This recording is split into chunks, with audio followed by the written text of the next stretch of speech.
இதுல ஒருத்தர் மார்னிங் சைக்கிள்ல போகும்போது அங்க இருந்த குதிரைக்கு சடனா கோபம் வந்து திடீர்னு அவர் அட்டாக் பண்ண ஆரம்பிச்சிருச்சு. இப்போ கீழே விழுந்த மனிதரோட மனநிலை எப்படி இருக்கும்னா, நான் செவனே தானா போய்க்கிருந்தேன், யாரு வம்பு தும்புக்காச்சும் போனதா. இந்த வீடியோல இருக்கிறது ஒருத்தங்க வீட்டுல சின்ன பாம்பு நடமாட்டம் இருக்குன்னு அங்க உள்ள ஸ்னேக் ரெஸ்கியூ டீமுக்கு போன் பண்ணினாங்க. அவங்களும் வந்து ரெஸ்கியூ பண்ணும்போது தான் தெரிய வந்தது இது எவ்வளவு சின்ன பாம்புன்னு.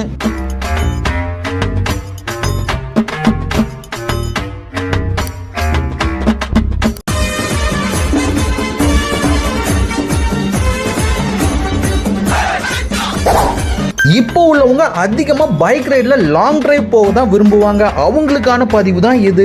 இங்க ஒரு இடத்துல 2 பேரு லாங் டிரைவ் போகும்போது மிகப்பெரிய யானை கிட்ட மாட்டிக்கிறாங்க. நல்ல வேளை அந்த வழியா வந்த லாரி டிரைவர் என்ன மாதிரி ஹெல்ப்ஃபுல் மைண்டா இருந்ததுனால அந்த 2 பேரையும்